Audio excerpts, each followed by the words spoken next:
So yeah, the question is, could you give me some emojis if you teach in VR, like social interactions like we're doing now? Anybody? Anybody use these kind of platforms for teaching? Oh, that's really cool. Seeing a couple All people. Right. Yeah. And then is there anybody, maybe give me some smiley faces if you don't teach in VR, but you use VR in your real world classrooms for experiences? You do that as well? Okay. I think it's fair to say that the social VR side of things is growing massively. And with it, people are interacting in VR. And because it's so new, we're all learning together. And I think what Jessica has done, identified that there is a big problem. She's studied it and she's bringing us some solutions. So Jessica, thank you very, very much for coming. I'm going to hand over to you and let me know when you want me to bring your slide up. Okay? Okay, very cool. All right, Thank you, Daniel. Yeah, you're welcome. Yeah, thank you for that introduction. Yeah, so like Daniel said, I am a culture and behavior researcher. My background is in behavioral science. I used to work in really standard UX research. I worked on online shopping until I tried VR for the first time in 2016, and I saw the potential to actually bring in all of the behavioral science background with my, tech research side. So yeah, I've been doing VR since 2016, which has been harassment that does happen.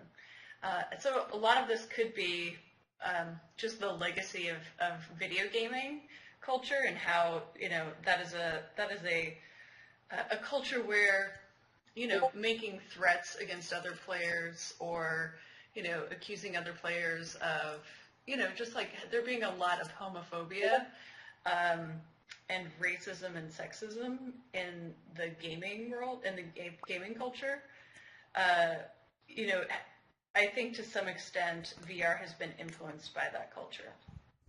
At the same time, I'm extremely optimistic about the potential of VR. I think that platforms like Altspace and many others out there are really trying to form brand new cultures. I really admire about one of the things about Altspace is that there's that emphasis on friendship and hanging out with your friends.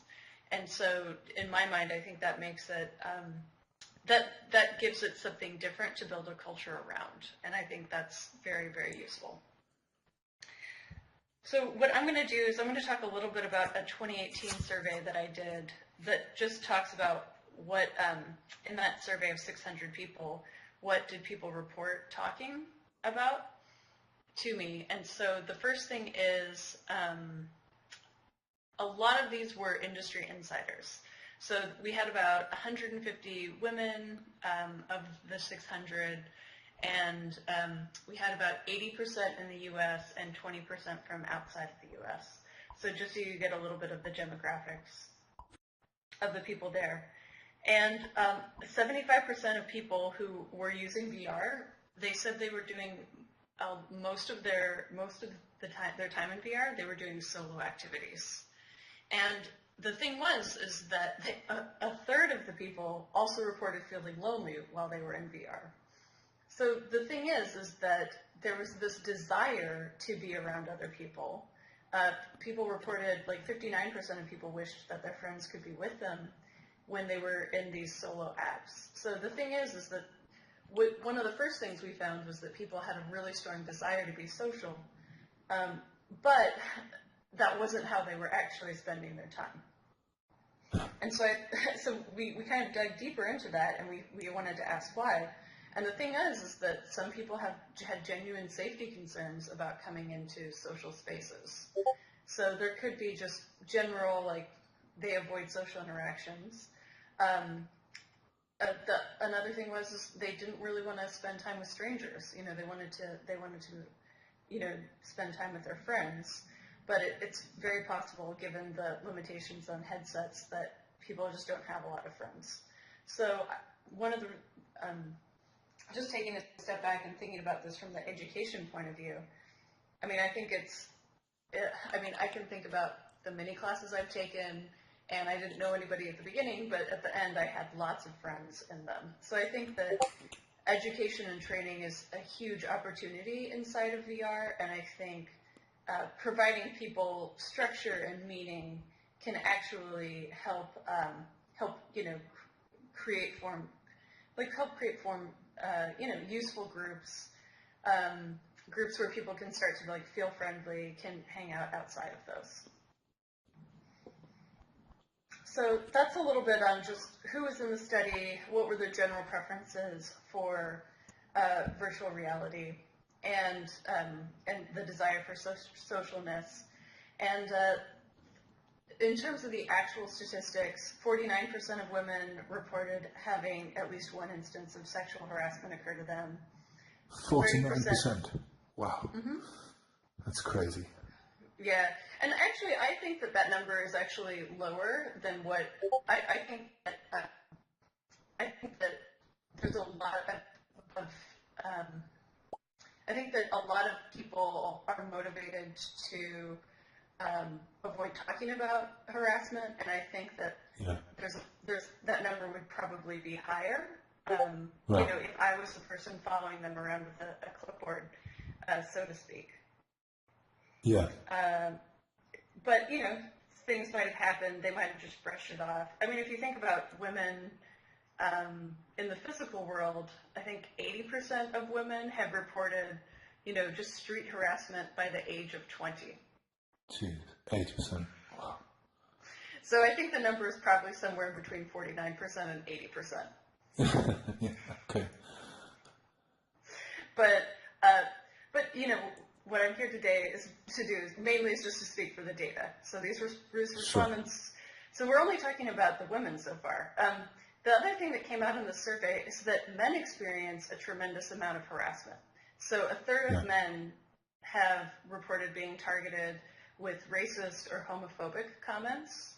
And a third of men, that's a really, really high number.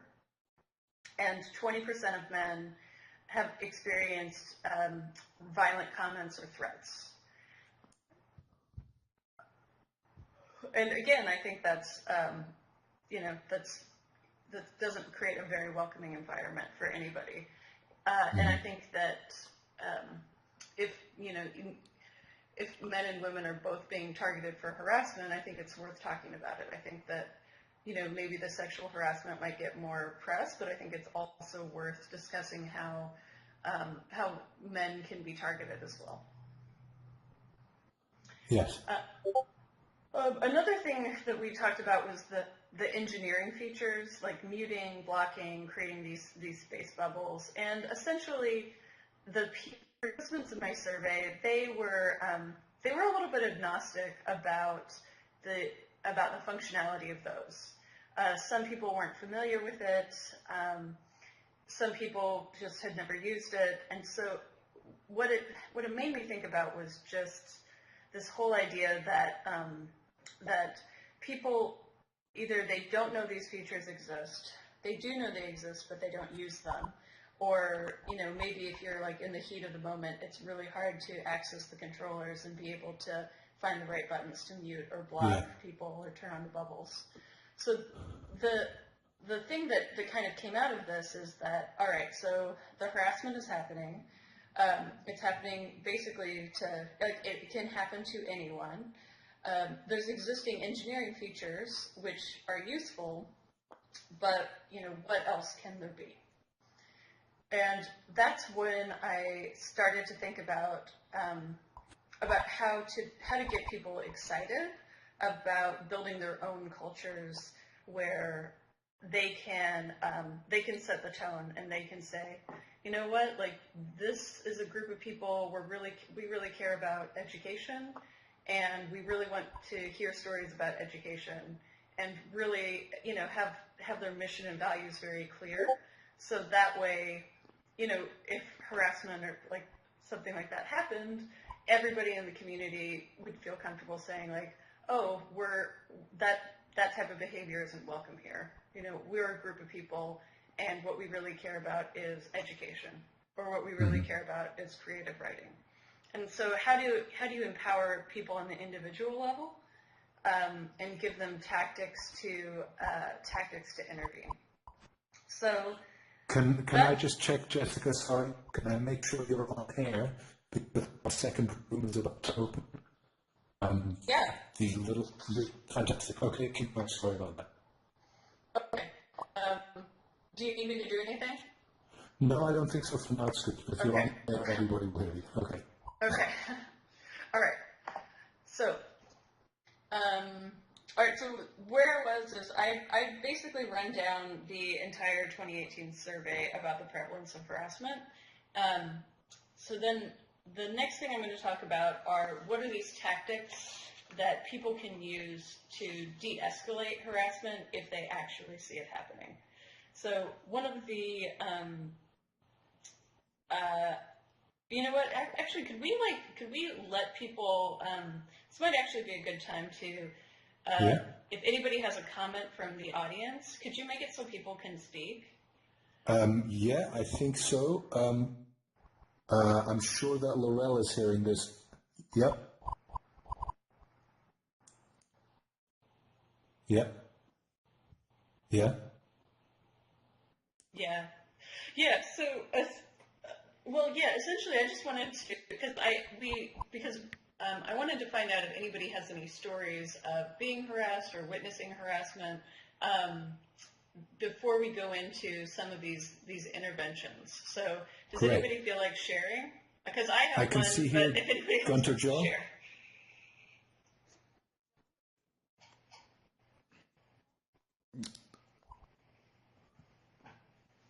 Yeah, sure. It's okay. Around 28 people here.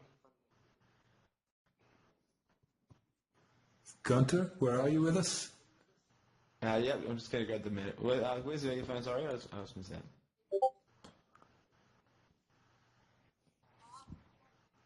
No, they're just. We're not on air.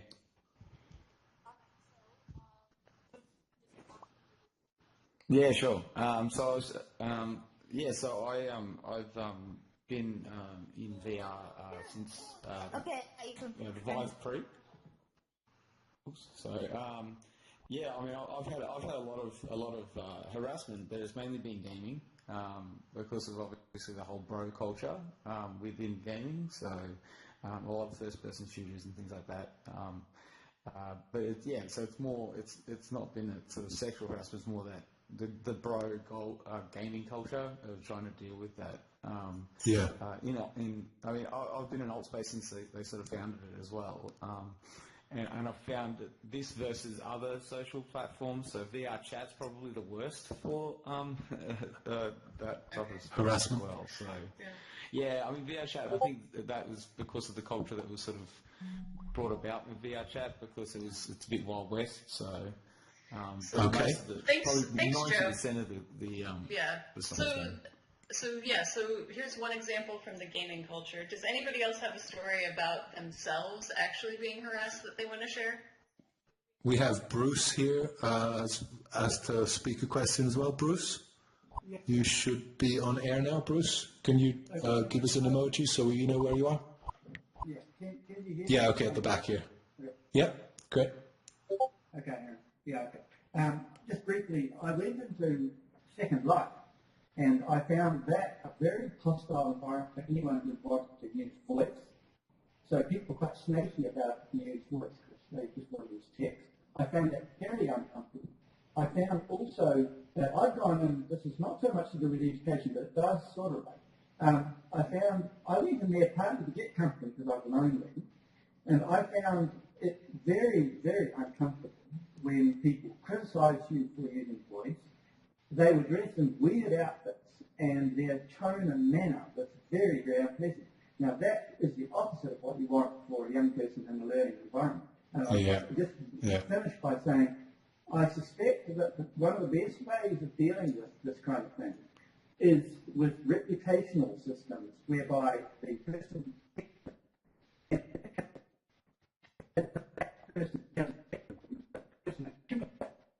I think it's the point where they are in some of the restricted, maybe they're silenced or maybe they're excluded, I don't know. But I think that reputational is probably the way to go. So 100 people trying to really repelled by that person. then it's got to have consequences in that person's behaviour, the warning and then subsequent limitation. Okay, thank you, Bruce. Thank you. Yeah. All right. We have one more. Do we want to hear one more, or do you want to? Oh, yeah, we can hear one more.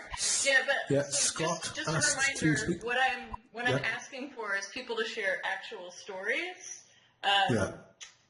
Actual stories of things that happened to them or things that they witnessed.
Yeah, but emotionally it feels, you feel it, don't you? Emotionally. Okay, Jessica, there you go. Yeah. Well, I just want to, acknowledge that, thank you for sharing that story. Because, I mean, it's even hard to listen to, how terrible those people were. And I'm sorry that you had to experience that. I'm glad that you had friends there who you were able to talk with immediately afterwards. But Yeah. all right. But one of the points is that if that's your first experience, if I mean, Lorelle, you've been around here, you're a veteran of Altspace, but imagine somebody joins, they're going out on a limb, they bought a headset, they come into space, and the first experience is being ganged up on what are they going to make of VR apart from just being traumatized anyway? They don't have any friends. They don't have support. That's what we're trying to nip in the bud, right? Oh, yeah, but I think these tactics are actually available for anybody. So before, I brought a slide. Before Daniel puts that up, I just want to give a little bit more of a background on what you're going to see. So, so really, look, I picked these tactics for bystander intervention, and they're adapted from real-world trainings that people are doing, because my whole philosophy is that people are people, and if there's tactics that are working in the physical world, we should use them in the digital realm. You all are educators. If you have classroom management techniques, use those same classroom management techniques. Like Lorelle did, yeah. Right. Yeah. So the opposite of being passive is being a bystander that's intervening. So really, I just want to encourage people to look at these other ways of intervening as giving you a range of choices, and also to give you alternative tactics, because being direct with people can sometimes escalate. And so I want to talk about these other ways where you're not being passive, but you're still doing something. So Daniel, can we get that slide up that I brought? Bringing it up now. And this is something that we can probably we can get in the Discord in the next day or two, so you all don't have to worry about taking notes. This evening. Yeah. Okay. Oh, perfect. Okay. Yeah, you're welcome. You're welcome. So let's take a look. All right, there it is. So this is already in the Discord. Feel free to download this. But yeah, these are tactics that are used in existing bystander intervention trainings. So, Lorelle, if it's okay, I'd like to talk about the story that you told in the context of this. So we'll come back to distraction. Distraction's really one of the most important ones, but we're going to skip that for now. So one is delegate. So the second one is delegate. So these are not in any particular order, but I noticed that inside of Lorelle's story, there were multiple instances of intervention. So the first that I noticed was delegating. So there was reporting the event and finding those allies. And I think that's also really, really important. It also lets people, if they are afraid of being targeted, it lets you stay behind the scenes. And that is and you know what? If people, like, I've been harassed before in social VR, I really don't like it. I really go out of my way to avoid being harassed, and delegating is actually a very, very useful tactic, and you're still doing something that's making things better. So always consider that as an option. Another one is around documentation. So in Lorelle's story, she talked about taking notes. She talked about reporting it. If you have a clangy keyboard, that's another way of documenting it. So if you're the victim, you can document it and take notes. If you are just witnessing, what's happening, you could turn on your screen recorder and you could ask the victim later what they want to do with the recordings. There's just no way. I don't know of any social platform that's continuously monitoring everything at any time. And so if you're able to provide documentation around the event, that's useful. And also if you just take notes, like if you just say, all right, this person said this this, these are the sexual acts they described in detail, like et cetera, et cetera. Yeah. Note-taking is really powerful. And then the next one is around delay. And so that's providing the support to the victim afterwards. And so Lorelle, it sounded like she got that type of support because there were other people in her community who knew her and were able to, say that they were sorry that happened to her. Like even just acknowledging that the person was harassed, especially if they're a new person, you could just acknowledge like, oh, I'm sorry that happened to you. Like that's not why I come here. Then. Yeah. Yeah. and that would also be the time when you're talking to the victim where you could say, you know, like, by the way, I took these notes. By the way, I took a screen recording. You know, do you want me to do anything with them? Mm-hmm. And you could leave that up to the victim and give them that. And again, like, delaying is like, you know, delegating, documenting, delaying. These are, I just want to like talk about how this is actually doing something to connect people with the community. And it's not just being passive. All right, and then there's direct, which is about confronting the harasser. You can, you know, just talk about how this is not acceptable, this is not the behavior, this is not why we're here. The downside of this one is that it tends to escalate the situations. And so direct is usually never the first thing that I would do with somebody who is being abusive. So those are the four, and I want to go back and I want to talk about distract. But yeah, I also want to acknowledge that in Lorelle's story, she was able to hit on like all four of these, like delegate, document, delay, and direct, in a very, very short amount of time. Star student. Yeah. Yes, and so you do not have to pick just one. You do not have to pick just one. And so, Right. Yeah, like really, she created space for a lot of people to be able to leave and get out of that space. So you did a great job in my book. Okay, so now I want to talk about distract. So distracting is it's a way of taking attention and power away from the abuser, and there's a couple different ways to do it. So the first way would be connecting directly with the victim and putting your avatar between the victim and the harasser. So you could just try having like a very small conversation with that person and be like, hey, like, are you okay with this happening? Like, do you want to go somewhere else?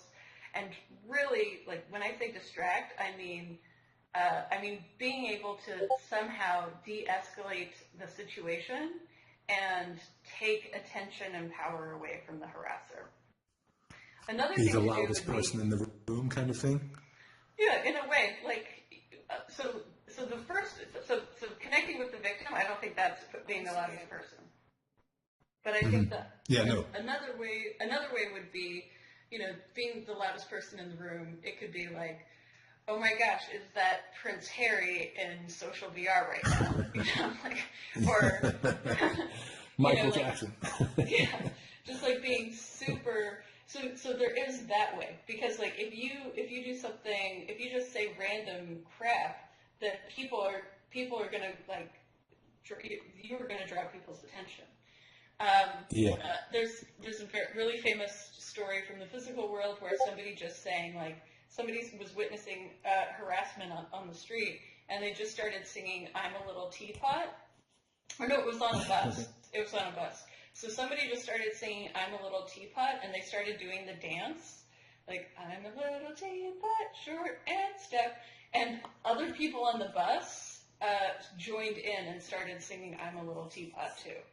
And so it was a way of like taking all of the attention away from between the harasser and the victim, and it just completely changed the mood of it because it's so incongruous. And so I would just encourage everyone to have a song in their back pocket that they can sing to try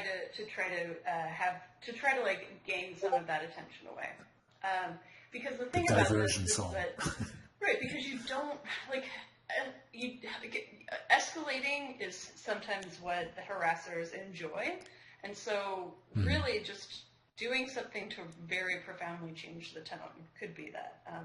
There's another very, very famous example where on the subway in New York City, two people were like physically fighting, and then a person came up and just inserted his body between their two bodies and ate Pringles. and eating Pringles was the only thing he would do. So if you look up Pringles Snack Man on YouTube, you can actually watch the video. And he just refuses to make eye contact with anyone. All he does is eat Pringles. And so I don't know what the equivalent would be in Altspace. Like, could you just start juggling? Could you do other things? So yeah, I would just really encourage you all to. Well, I can open up to questions now, but yeah, I just encourage everybody to think creatively about these ways that they can still help out in these situations that are just part of life here sometimes. Fantastic. Thank you so much, Jessica. So please take a moment to think if you have a question and use the Ask a Question function. I'll come to you in a moment. Jessica, I have so many thoughts about this. I had a question. You started out by saying you thought it might be a legacy from the gaming days or the gaming history, and that a lot of VR users were gamers first. Do you think now that VR is becoming more mainstream for people who aren't initially gamers, do you think that will improve social VR behavior at all? Is there a chance of that? Oh yeah, I think that's definitely there. I don't know that I agree that VR is becoming more mainstream, but you don't? Okay. I still feel like I'm working a little bit in a niche, but yeah, I mean, I think that the thing is that it has to do with like what are the cultures that people come into, and so are we able to create cultures? Do we create cultures of education and people finding meaning in like creative writing, and that's what people come when they come to one of these meetings and join these communities, or do they come into a culture of free for all? Because I think that the culture that exists will influence the people more than the people will influence the culture. Interesting. Okay, we have some questions. I'm going to start with Gunter Joe. Gunter Joe, make sure you're unmuted and maybe move forward a little bit. We know where you are. Can you do that? Gunter Joe, can we hear you? Did you mean to ask a question? Is it really? Okay. I'll reject that then. Bruce wanted to ask a question? Yeah. Okay, Bruce, yes, please. I was thinking Yes. about how cars have got a registration plate on them.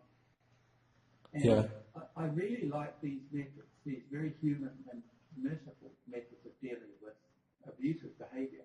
But they put quite a load on the people offended, and I'm just wondering whether, for example, accountability through some sort of identification thing. Let's say that I point my finger at you and I pull the trigger, and it shows your registration number and it puts a tick in the abusive behaviours thing, so that the offender knows that they are accountable, just like a driver of the car is. They're accountable. They're driving around with the number plate on, and they're careful because they know that they're accountable. Okay. What do you think, Jessica? Oh yeah, I mean, I think there's huge potential there, and I believe I've heard that VR Chat is working on creating some type of reputational system like that. So yeah, I think we should definitely. I think that there's a ton of opportunity for innovation and experimentation over here. Yeah. So that's a great idea. It reminds me, Jessica, you were on the Voices of VR podcast with Ken and another woman. And it was fascinating. I was listening to it, and that idea came up.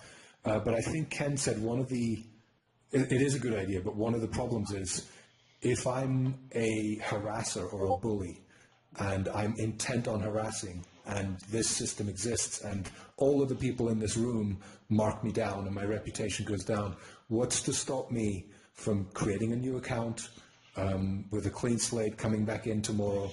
I could do that endlessly. That's a practical problem. Not sure how that would work. Yeah. Well, yeah, I mean, I don't think it's ideal. Like, there's also the situation where, let's say somebody has been a harasser, like, and, has, just been a terrible person for the past month, and then really has a moment where they realize the harm that they're doing, and then they want to rehabilitate the reputation. Like, how do you give people second chances in a second system? After a month, give them a clean slate. Yeah, Give them a clean slate after a month. Oh, okay. So I think I don't think there's any one ideal solution. I think that it's got to be community driven. Yeah. I think it's got to be, I don't think that people should be, excluded forever based on doing like one bad thing. Like especially if they apologize to the victim. Like how do you set up restorative practices? The culture will change too. As it gets better, people just won't misbehave the same. You know? Let's hope so. Let's hope so. Yeah. We have Gunter Joe appearing again. Gunter, is this? He's waving his hand. You're on air now, Gunter. Try again. Yeah, sorry about that. The go turned off for a second. All right. Just wanted to, because you've got basically saying it's bystander intervention. So I know Daniel. We met in the Engage conference last time I was here. Yeah.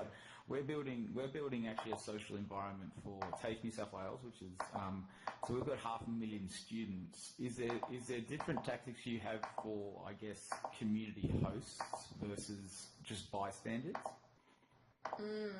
That's a really good question.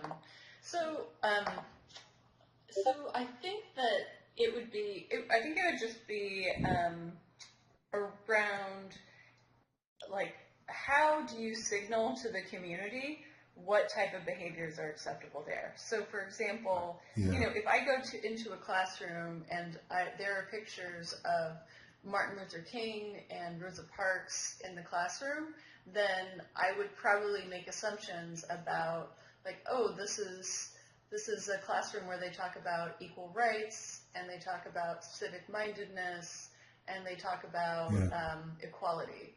If I go into a classroom and, all I see is a periodic table, maybe I would think, oh, well, they just want to talk about science all the time. And so I would, so if I was the person setting up the space, I would think very carefully about what are the cues that you're giving to people, just by what you have up on the walls. Yeah, I think music. That reminds me of a Dutch experiment. They were having problems with young Dutch people getting drunk, or was it Icelandic, and staying out late at night, drinking too much in public spaces, and the county got together and they came up with ideas. What they ended up doing was they would play classic music in the places like Brahms and Bach and Handel, and they would play classic music, and the kids would not want to listen to it, so they would move on. Yeah, I've heard of that. I think that they might have copied that, because I feel like they might have done that in like Washington D.C. or something. Possibly, yeah. I don't like it. It discourages young people. It kills the whole thing for the town. It makes the town an old farts town. We've got that here near our centre, Clock Town. I mean, I know the idea is great, but it's really excluding youth from the town.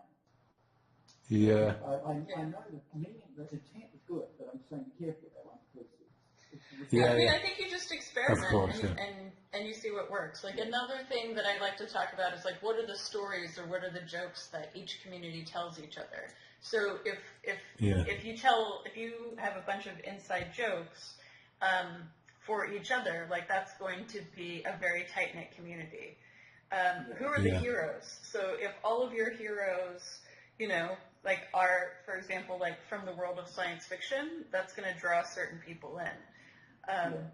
Who are your community heroes? Like, who are the people that you want to feature? And, maybe you put up a picture of their avatar in the space, because they exemplify all of the values. So I think if, getting back to Joe's original question about, what could community moderators do, I think they have a lot of tools at their disposal as they think about the space, as they think about who it's for, as they think about, like, what are the jokes going to be, what are the stories we're going to tell each other, and who are the heroes going to be. That's right. Thanks okay. The other question I had when you were talking about the harassment side of giving people a chance we're linking the avatars to real identity. So yeah. the students, it'll be linked to their student ID, so they'll actually be known, so they can't sort of hide behind. As well. Is this in your colleges? Yeah, correct. Yeah, so the only way they can access the VR services is through a college-linked identity. Correct. Yeah. So we're working quite closely on that too. Excellent. I have another question. Anyone else want to ask a question? Please use the ask a question function. In the meantime, I'm wondering, listening to this, is there a case for trying to have, for example, an Altspace event, which is intervention training, where you role play this stuff? Because talking about it is one thing, but role playing, acting it out, repeating it with somebody who's trained up, is that something there would be a demand for? Just can I see some emojis if anybody thinks that might be an idea? Yeah. So that's something I personally would like, because I'm not around in the Altspace very much. And so going in, I'm sometimes a little bit apprehensive. Who am I going to meet? How are they going to behave? If I knew there was an event I could take part, and somebody like maybe Jessica or somebody, a community leader, they were skilled in this intervention training, and they could give us like a half an hour's training, then I would feel different about going out into Altspace next time, feeling a little bit more prepared. That could be an idea. Yeah. Yeah. How about Okay. A video? Yeah, it could be a video. A YouTube video, you can direct people there, they can see the role plays doing. Maybe it could be good idea. First session, but that would make it easy for other people. Yeah, would be a good idea. Would be a good idea. We have another question as well coming up. May, May, are you here? Do you want to ask a question? It's Mai, yeah. Mai. To your point, yeah, hi. So I came in late, but to your point about that training, I think, I mean, it could also be cool to have a first-person sort of experience of like a simulation of being harassed. I know that one of the first times I was in VR chat last year, I had an experience where I, approached someone who was incredibly scary towards me, and it was like my first time being harassed. But I had an incredible sense of like empowerment actually after the initial shock, because I realized that he actually doesn't know what I look like at all, and has like no ability to physically harm me. And just knowing that I was like in that position of, oh, this is actually like, I can actually say whatever I want to him, and it's not at all compromising my safety, or I can navigate away very easily. It's actually really empowering, and I think that like framing that in a sort of like training simulation kind of thing in a controlled way could be quite useful. That sounds interesting. Right. Thank you for that, May. Jessica, do you want to respond to that? And then just before you do that, we're coming up to the top of the hour. So, Jessica, if you'll respond to that, there's one or two things I just want to add. And then we're going to have a bit of opportunity for guys to network and socialize and mingle and be nice to each other. So, Jessica, do you want to respond to May's and experience? May, I apologize. My audio actually cut out, so I only heard part of it. Do you mind repeating your question? Oh yeah, it wasn't so much it could be a question of whether something like a simulation of being harassed as like a training experience could be useful in conjunction with something like intervening, as you mentioned. Just from a personal experience of the first time I was harassed, just having actually a realization that it was really great to actually not be in any physical harm and have zero threat of that, and it was really an empowerment kind of moment for me, and a great realization. So it's difficult to do it in a controlled way, like without sort of like traumatizing people in the process. But I think if it's sort of in a gentle and I don't know, just because in the moment it's very difficult when you're being harassed to react. Yeah. Like in hindsight, you sort of realize, oh, I should have done this, Yeah. I should have done that, but Yeah. Yeah, it's Okay. That's interesting. I appreciate you sharing that perspective, May.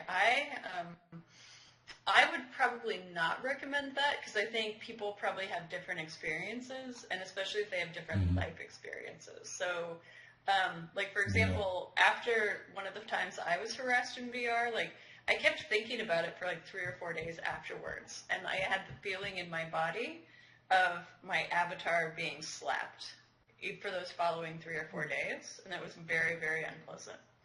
So I don't think simulating something like that is something that I would recommend in a training. I think maybe the closest that I would do is, Daniel, can you and I just stand like really, really close to one another? Like, it's like probably something like this. Like just having like such, like this is like a very, very different experience of Daniel now than 2 or 3 minutes ago when I was farther away. And so I think that would probably be like the most that I would recommend is like giving people an idea of like of that embodiment and close-up embodiment and how that could feel. But you know, simulating slapping avatars, that seems that could be triggering in interesting ways. I was not suggesting like okay. being attacked physically. Okay. Meant, like, you know, just being able to know exactly where in your navigation settings you can like quickly get away or report something or just sort of like walking through that immediate reaction of like I really don't think it would be great to have a simulation of well, I mean, the other thing, I mean, the other thing is it could be like somebody, you could have to be like, let's say your task was you had to count backwards from 20 and you had to teleport into another world as quickly as possible, and therefore you're showing like how hard it is to do 2 things at one time. And so you have like one part of your brain is trying to count backwards from 20, the other part of your brain is trying to figure out your controllers. And I think that is actually a really good substitute for being harassed. It's a safe substitute because it shows how hard it is to multitask. But I think you're making really, really good points about these trainings and how, you know, this is again the huge advantage of VR is embodiment, and so take advantage of that. All right, I think I have time for one more question, and then I apologize. I have another meeting that I'm going to have to go to in in another minute. But I'm happy to take another question. How about me? You in the purple? Annette, and Bookworm.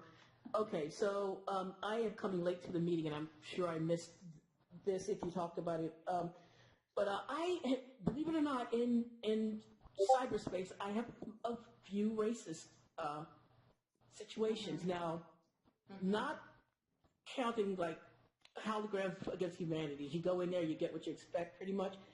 However, I, for example, did report this. I don't know what became of it, but someone came. It felt like they were behind me, but that's how it sounds in that room. But they kept saying the N-word over and over and over again, real loud, right in my ear. And I chose not to say anything. I was like, I'm just going to ignore this, ignore it.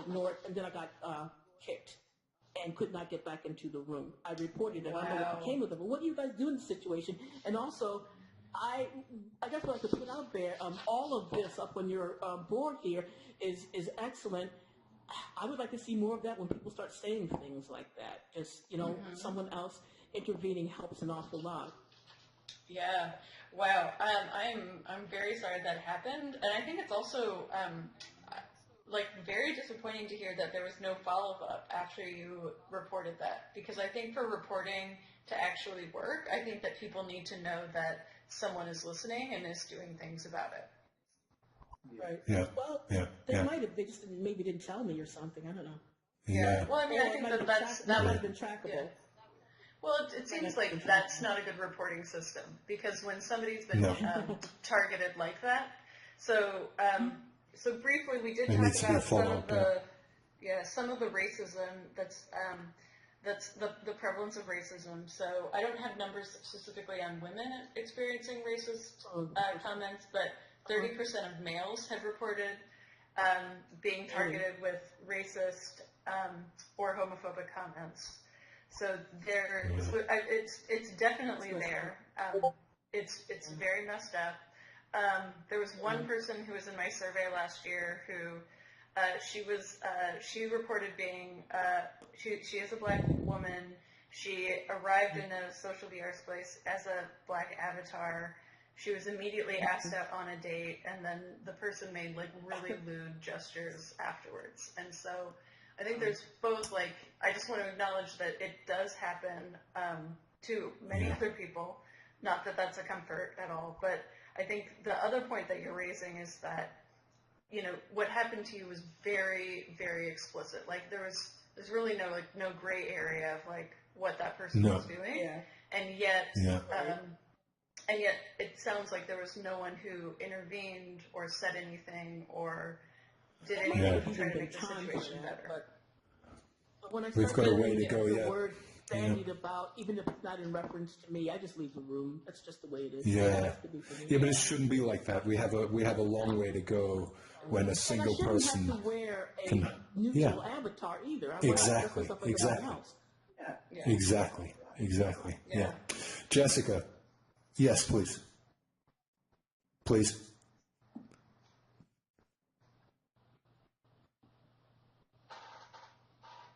Yeah. Okay. Yeah. Yeah.